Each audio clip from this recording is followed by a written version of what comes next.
Away from that, and the county government of Machakos, in partnership with CVAP, that is funded by the African Development Bank, have partnered to help a group of people who are differently abled in Kangundo sub-county in poultry farming by donating to them over 4 million shillings. The donations include 2,000 eggs, 1,500 chicken, and 880 egg incubators, 120-watt solar panel, and chicken feeds for the chicks.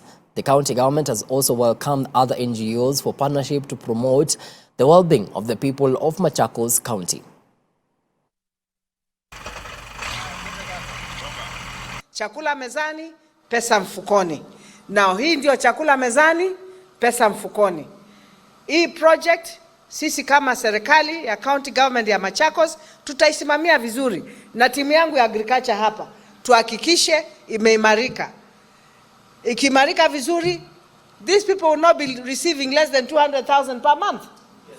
Isn't it? Wakipata kama group 200,000 shillings per month, itawasaidia sana. Hawatakuwa watu wa kuomba ama kungojea mtu apatiwe kitu na mtu. No, we want our people to be self-sufficient. Na ndio mimi nachukua nafasi kuwashukuru wadhamini wetu wa CVAP kwa hii kazi mzuri wamefanya katika kaunti ya Machakos, ndio watu wetu waweze kusaidika.